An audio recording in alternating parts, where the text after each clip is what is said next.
Alright folks, what is up? This is One Big Bug and I am coming at you with Euro Truck Simulator 2, and we are continuing our journey from Casablanca to Cairo, a 4,300 plus kilometer journey.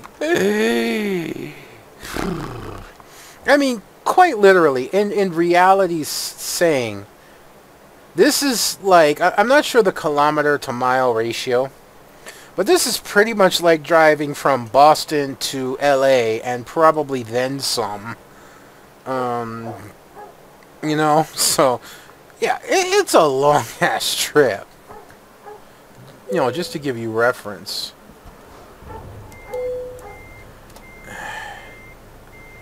Alright. Oh yeah, we're also still hauling our 22-ton pressure tank cargo.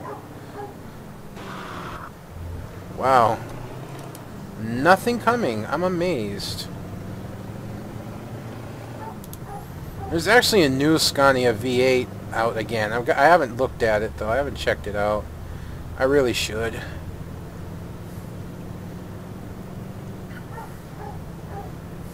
Jazzy Cat put out a new railway cargo pack today, so I've loaded that up. Will probably be in the next one, but I doubt I'm going to haul much, if anything, from it, because those trailers are just bone heavy. And without at least a 730 horsepower engine, we don't have a prayer at hauling any of those in this truck. We just don't, believe me. 750 horsepower Volvo is having trouble.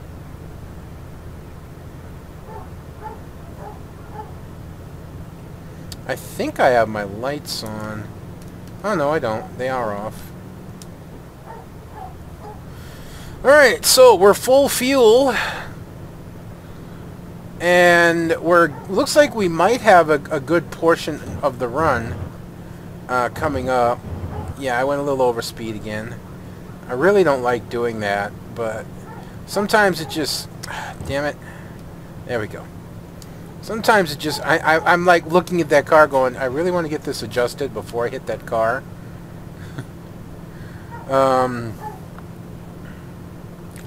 Oh, just as we get rolling, man. Just as we get a good roll, we got to switch roads. And my big dog, well, I call him my dog. The reality is that I take care of him, but he's probably more my sister-in-law's dog, if I'm going to be really honest. Because he goes nuts every time he sees her. But then she's always been good with animals. Any animal. Or almost any animal. Most animals are really, really friendly to her. And she's really good with animals when she chooses to be. Now, please don't let me hit that. I say when she chooses to be because... You know, as I've said before, she has no problem like bringing in animals and taking care of them when they're young and they're like puppies. Oh God, I hate this. Cars, cars, cars. They're just gonna keep coming and we're just gonna have to sit here and frickin' put up with it.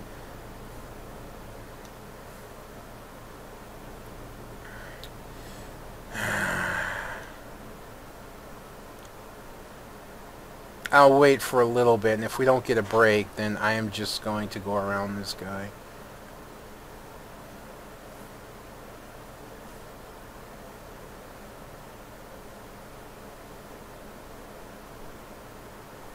Because you see what I'm seeing, and this is one of those things where it's like, I'm almost 100% positive it's just going to continuously spawn vehicles just over the hill. And it's just going to be an endless line, and it's not actually going to stop. And we'll be stuck here all day long. Okay. The problem is we also got inbound traffic on this one.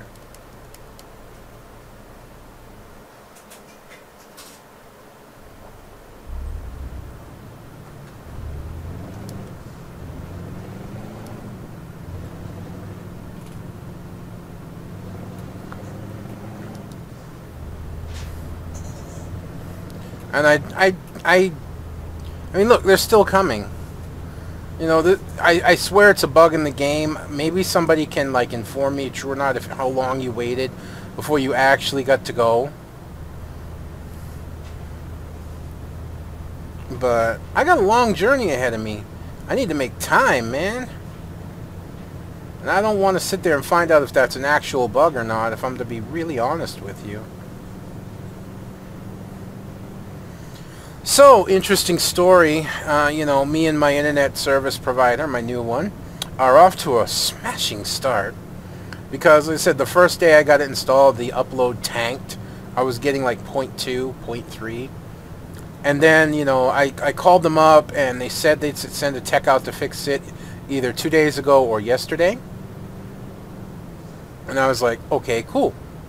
So I waited all day 2 days ago for him to show up. Never did. And then I waited about half the day yesterday, but at that point, about half the day yesterday, as I said, my connection smoothed itself out.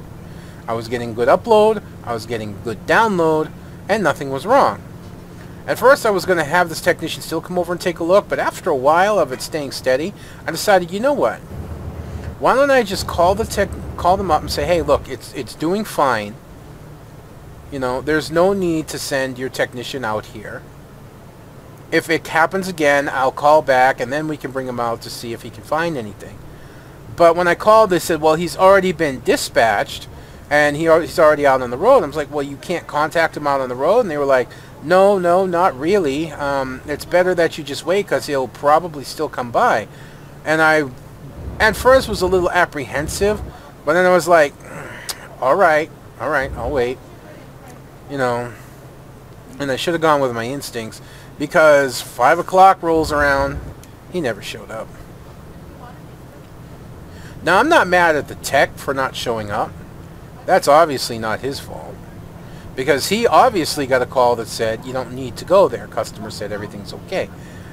It was the fact that nobody called me from my provider and said, hey, we got hold of the technician. There's no need to wait at home. Because I even mentioned, it's like, well, damn, I was hoping to go out today, but I guess I can do it tomorrow. So I was not happy. Because I really needed to go out and get a little bit extra food shopping done. So, yeah. And I really am actually going to put some effort, even though I'm going to like blow it on Christmas Eve / Christmas Day.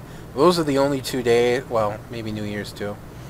But I'm really going to try and bring myself back under control a little bit more. Because at one point, I lost a lot of weight. I mean, it may not seem like much when I say I was down to like 446. Whoa. But the reality is I was down to 446 or 443 from 486. Yeah? So I lost a good 40 pounds. Unfortunately, for me, might as well just turn my lights on. It's getting late anyways. Unfortunately, you know, things went back to being really bad, and I'm positive I put on weight. You know, clothes fit tighter. Excuse me one sec. I gotta move my mouse pad so it stops, so I stop bumping into it, and the mouse keeps moving the vision. And I know that I gained a lot of weight. You know, clothes fitting tighter, doing certain things took more effort, and I was more tired. My back was always sore from doing stuff. Well, today, I went with my wife shopping at Costco. And the last time we went, we weren't in the store too long. But my back was killing me. It was horrible. I actually had to sit down at one point because I was in such pain in my back. And I knew it was from my weight. I just knew it. Well, today we were in the store about the same amount of time, walked about the same amount of distance, and I was sweating some, but my back didn't hurt, which means that I've managed to drop a little bit of weight again. So I'm trying to jump back on that with the motivation I have and see if I can't bring my weight back down some. And maybe, if I get lucky, continue that trend. That's really what I'm looking for right now, you know. The food I have is not truly healthy. It's not. But if I can keep the portions under control, it will actually be okay. Like, I got chicken patties, and I know that, like, breaded is not good. But again, if you can control the portions and control what you eat with it,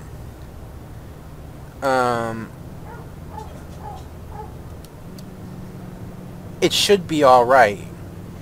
I also did get like sausage and bacon, but it's turkey sausage and turkey bacon, so hopefully, you know, that's supposed to be better. And again, if I portion out what I eat, it should be okay. You know, and finally, I really got to cut rice way down, if not completely out, preferably completely out of my diet. That's my biggest offender, is rice. It's what helped me gain from when I got here on the islands about 305, 310 pounds to 410 pounds. I literally gained 100 pounds in a year.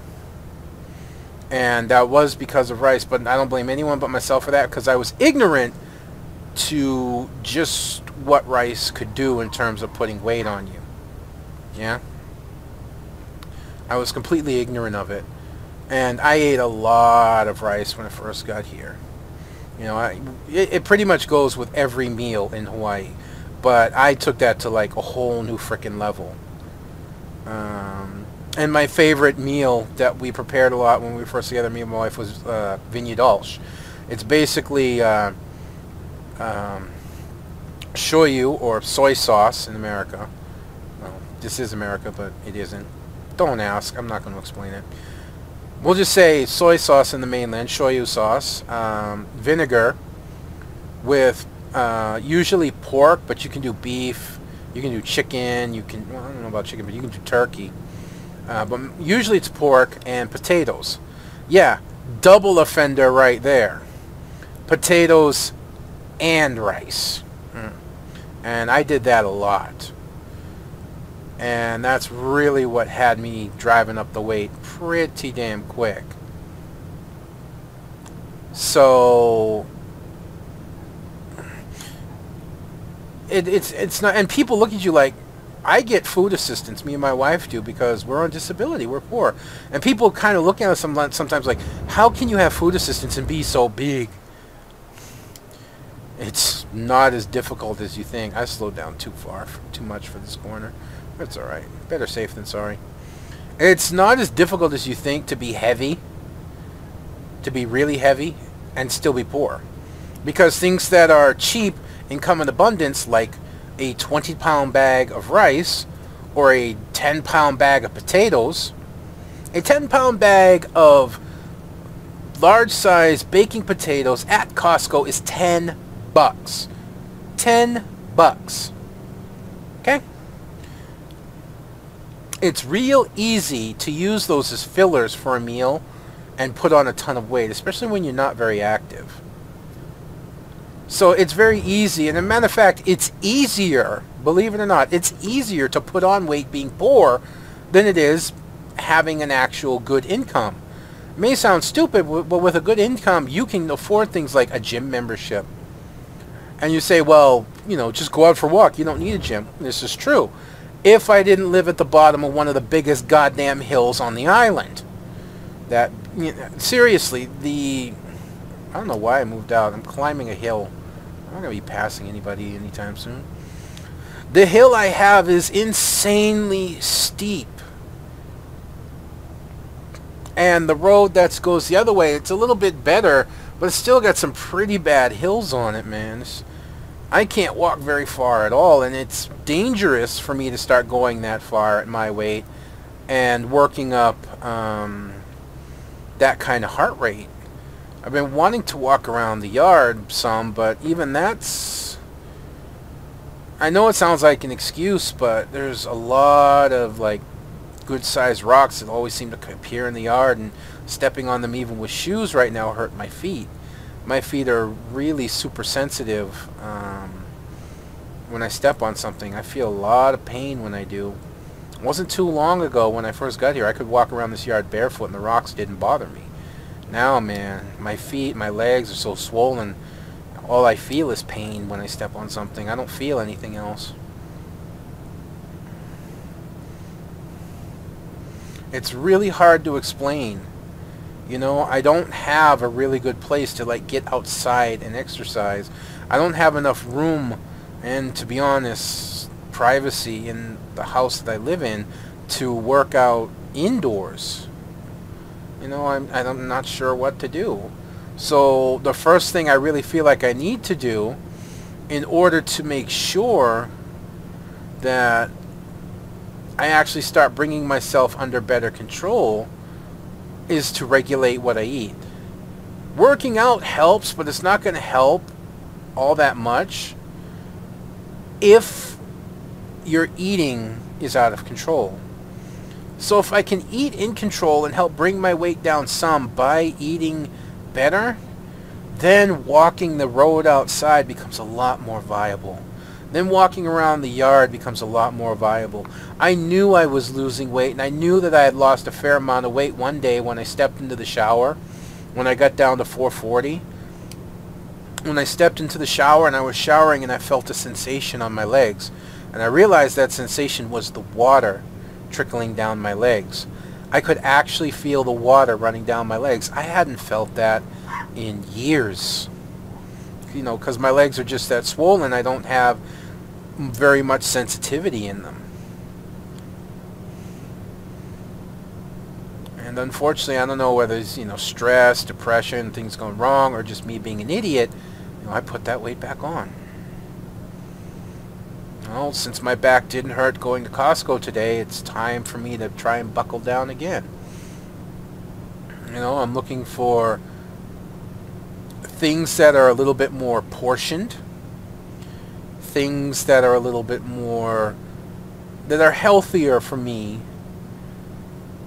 No, mind you, I say healthier for me than what I usually eat. Like, I bought these snack bars, you know, they're Quaker.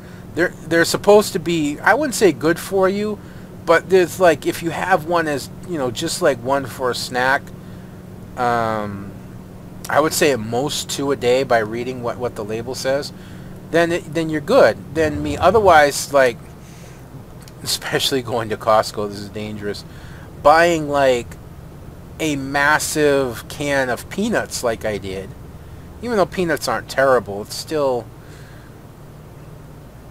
it was just a massive can. You open it up and you eat, you know, you eat a quarter of the can, and the can was, it was huge. I don't know how to explain it. It was like 3 pounds of peanuts, you know,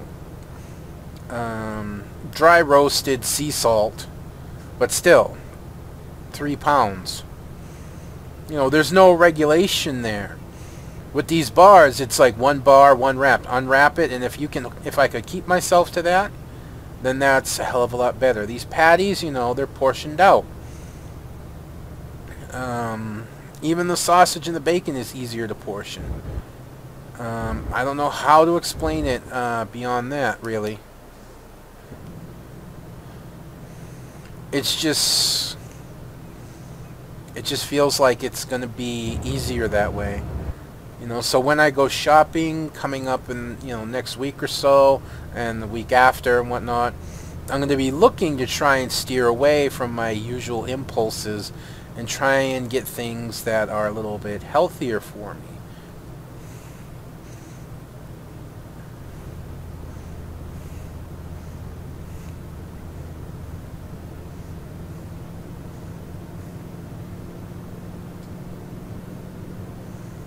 And just hope I can drop some of the weight. I'm gonna be straight with you guys, right? I'm gonna be 100% straight with you guys. This is no bullshit here. I don't want to be thin, right? Straight up. I don't want to be like, you know, my dad. He's around 165-ish. You know, and even that's actually a little overweight for my dad. Is actually considered overweight. But, you know, my dad, his average weight was around 165. I don't want to be that. I want to be, if I'm to be honest with yourself, my optimal weight would be somewhere, in my mind, around 250 pounds. And I know that's heavy for me, but I can't explain it beyond this. There was a time when I was 250, 260 pounds. I averaged that back and forth. Yeah, that was my fluctuation. And I don't know, maybe being older, it's a pipe dream now compared to, you know, when I was younger. But at 250 pounds, I used to still go on long walks. I used to work 8-hour days on my feet all day, constantly moving and standing. You know, I used to, I was very active. You know, I played sports with friends on occasion, and, you know, at that weight, one time I went to this men's retreat, you know, just the guys' things. It was a church thing in a short stint where I was, you know, testing not my religious beliefs, but testing actually going to church when I was younger. And I played, like, touch football for about 5 hours, maybe 6. So much so that when I actually was exhausted, I was so exhausted that I went in at the end of the day, I laid down, and I did not wake up until lunchtime. After lunch, it was around 1:30, 2 o'clock in the afternoon the next day. And I was in such pain, and my body was so stiff, I almost couldn't get out of the bed I was in. I could hardly move. And I had to walk from the cabin I was in all the way to the meeting hall for the next gathering.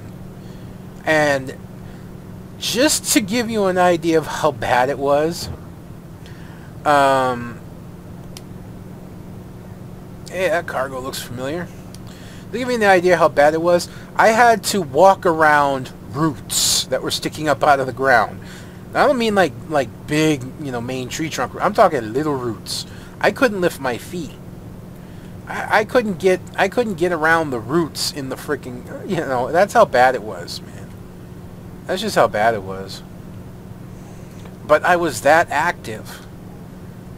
I just don't have this desire to be thin. I've always been better being bulky. The only thing I fear about losing weight, the only thing I truly fear about losing weight is loose skin. Because I've long since passed that point where my skin loses its elasticity. So if I lose weight, I'm just going to have skin hanging off me. And I'm sorry, but Medicaid, Medicare, which because I'm disabled is what I have, they don't cover the removal of that. You know, they don't cover the removal of it. So that kind of scares me, to have a bunch of skin hanging off me and there's nothing I can do about it. I mean, first I actually have to lose the weight, so let's not jump too far ahead in my fears. But I'm just saying, if I were, that is something that's actually consciously on my mind. You know, I've even gone as far as to think of ways that I may be able to get help if that something like that were happen, like maybe donating my skin to science. If I do that, maybe somebody would be willing to just do the surgery as, you know, it's like, well, he's donating it to science, so we'll do the surgery for him. I don't know. I don't know. Yeah, see, if you've been paying attention, and I know it's hard to see, but as we've been driving, we've passed, like, so many cruise ships out in the water. And there's also been a couple container and cargo ships. And that will happen again. I mean, this has been mostly cruise ships. But as we get like to another part, it's going to be like container and cargo ships. It's a little harder to see going this way because the mirror, because of the camera mod that I have, actually blocks out a nice large portion of that view. But on the way coming back, because you can see it out your windshield on the right side, yeah, that, man, I tell you.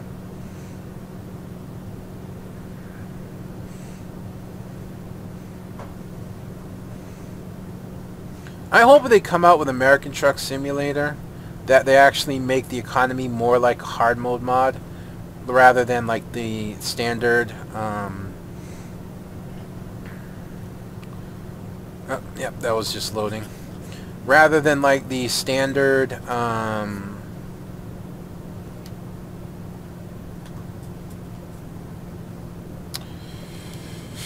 economy that the vanilla economy that comes with this game, because it's just too easy to start your own company. Like 7 days, you can start your own company. I think I showed in my starting your own company vid, I did 3 videos, 7 trips. I think it was 7 or 9 trips. I'm pretty sure it was 7, but it could have been as much as 9. But whether it be 7 or 9 trips, I was able to take out a $500,000 loan, buy myself a truck, plus buy 2 more trucks.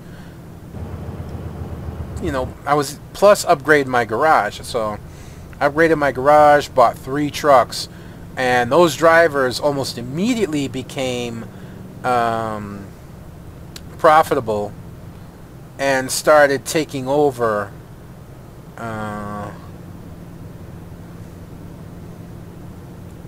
my loan payments. Yeah, we still get the missing textures, but I think part of that is because I haven't slept since installing the not slept, but like trailers haven't rotated yet since installing the Jazzy Cat mod, but I don't know. I'm not sure why those textures are missing, but I get too many trailers to care.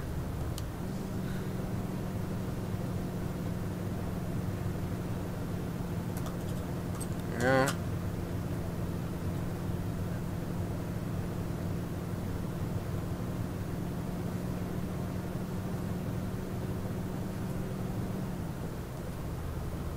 Ooh, hi.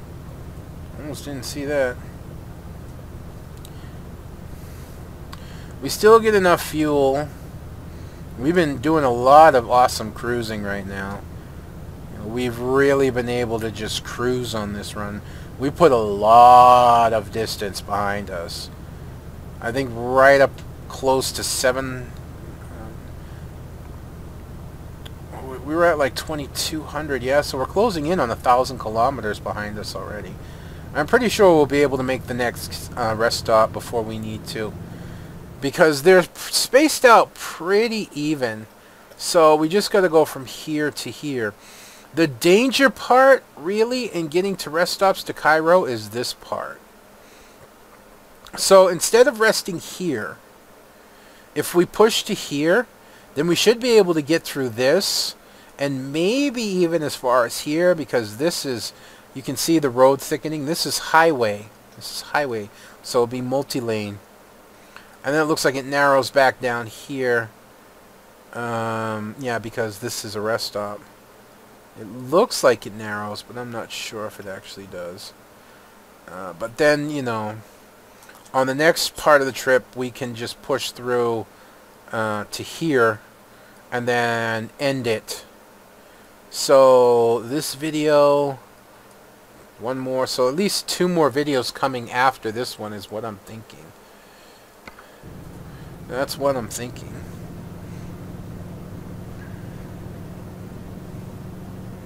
But we've really been able to put some kilometers rather behind us, and I've been real happy about that.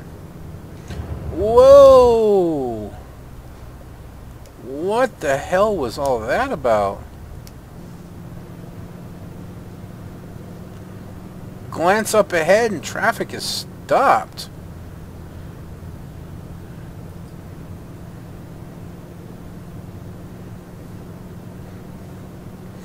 I was just looking today. I never took that the Jean-Claude Van Damme Volvo truck split commercial seriously until today. I never even really paid attention to it. I just kind of like heard about it. And then somebody did a Chuck Norris spoof, you know, completely and very well animated. For those of you that have been living under a rock like me, because again I said that I didn't know about, well, I knew about it, I just didn't care about it. What they did is they had Jean-Claude Van Damme stand on the side mirrors of two Volvo FH 16s while they reversed, and they were close together while they reversed, and then they, after a little bit, separated some. One truck separated from the other, and that brought, you know, Jean-Claude down to do one of his famous splits while standing on the side mirrors of these Volvos. And the whole point behind this was to demonstrate Volvo's new steering technology.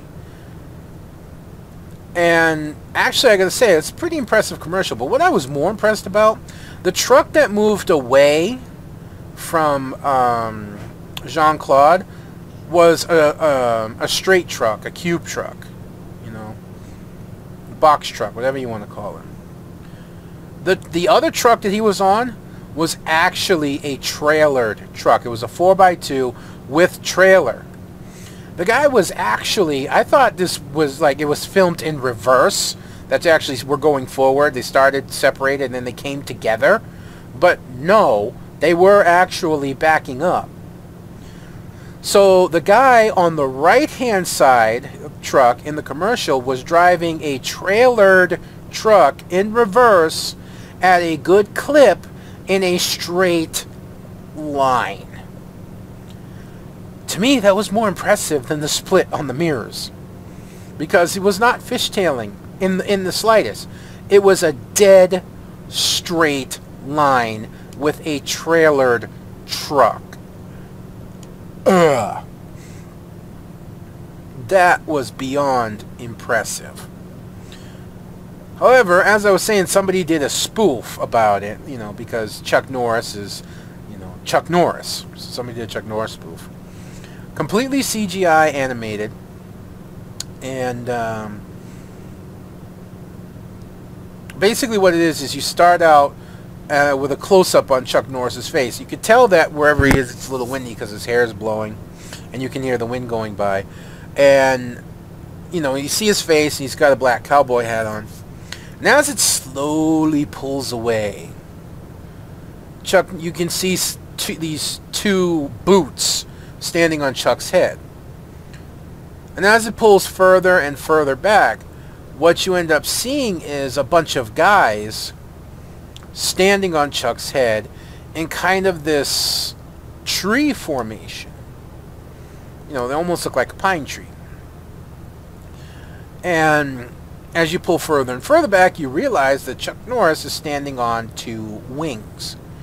Those wings belong to two giant military, well, they could be civilian, but they look like the military cargo planes, not the Hercules, the really big ones. They're really big military transport cargo jets.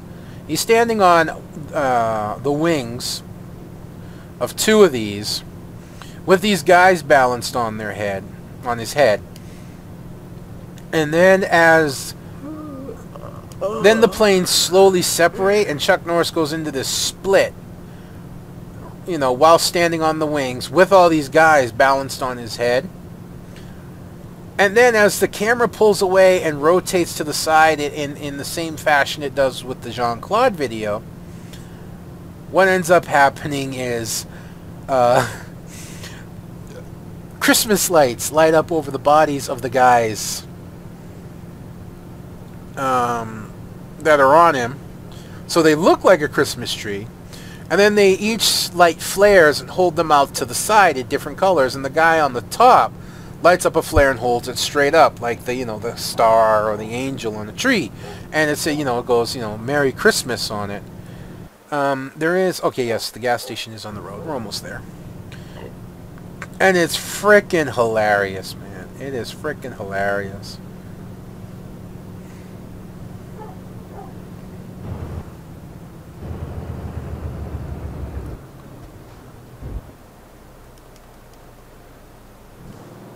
Oof, too far. I was back in my Volvo for a minute there. The 12-speed Volvo transmission. I was back doing that.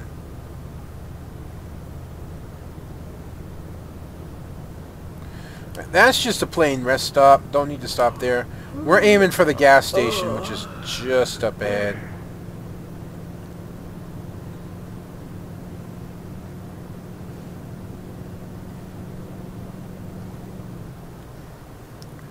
Should I fuel up here? Nah. I'm still running about half a tank. So I don't see a reason to fuel up here yet. I'll fuel at the next gas station on the run or something like that.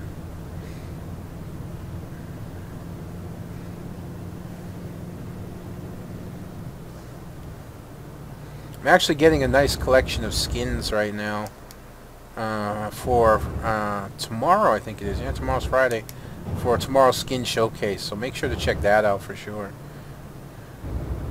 Alright. Engine off. Brake on. And get some rest.